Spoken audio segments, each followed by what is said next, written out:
It was after many years serving in leadership in the church as one of the highest officials, Cardinal Joseph Bernardine said that he began to pray by lying prostrate on the ground before the Lord. Before that, I'm not sure how he prayed, but he felt called by God at that stage in his life to change his posture during prayer, and felt that he was doing so in response to an invitation from Jesus to being more authentic. So I'm not saying that necessarily that we have to do the same, like him and Esther in our first reading, who lied prostrate on the ground for a whole night or a whole day, begging and pleading with the Lord. But I wonder how that would work. I wonder if that ever would be helpful. Or I heard sometimes people in their quiet of their room might add something else to prayer, perhaps feeling inspired to sing or dance. That might not sound interesting to you or possible, but I'm wondering if we are as creative as those that we have as witnesses in responding to the way that God would like us to honor him. I don't know if I do it. I hope I do sometimes. But I'm wondering during this Lenten journey, as we're being encouraged to pray, and we've heard some very powerful witness to that here, and that if that might help us, maybe not just always to get the words perfect, although maybe that'll help us to be a bit more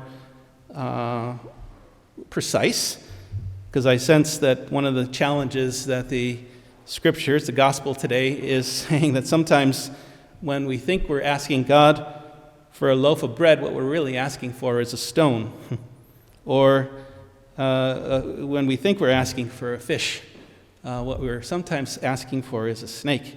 So Jesus is trying to help us to learn how to speak to God, and I sense that sometimes that's not just with words, but with our very posture.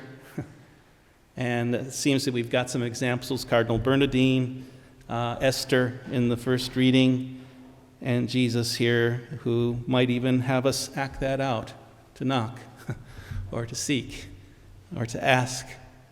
Whatever it might be, however God might inspire you, it might be very unique to each of us, of a special way to honor God in quiet. But it seems to me that would also be an encouragement to make sure that we find time for that, which is often not so easy. Maybe it doesn't have to be more than a few minutes, or sometimes it could be the whole night or the whole day. Being that flexible in our ability, as long as we're responding to God's invitation, not just doing stuff to try to please God, because that doesn't usually work, but to listen and see how we might respond in a creative or maybe simple way.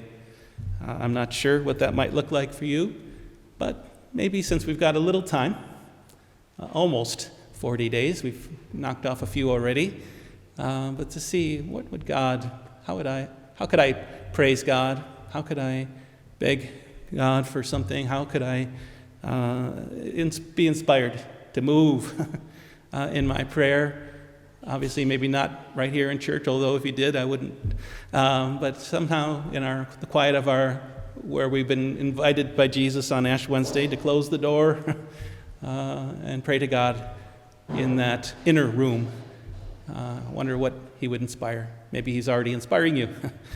So to kind of savor that moment and to hear how God would help us to not only just ask, but to receive what he desires to share with each of us, and allow that to guide the way that we might continue our communication with our God, who seems to desire to pour gifts upon us, seems desirous of being a gift giver.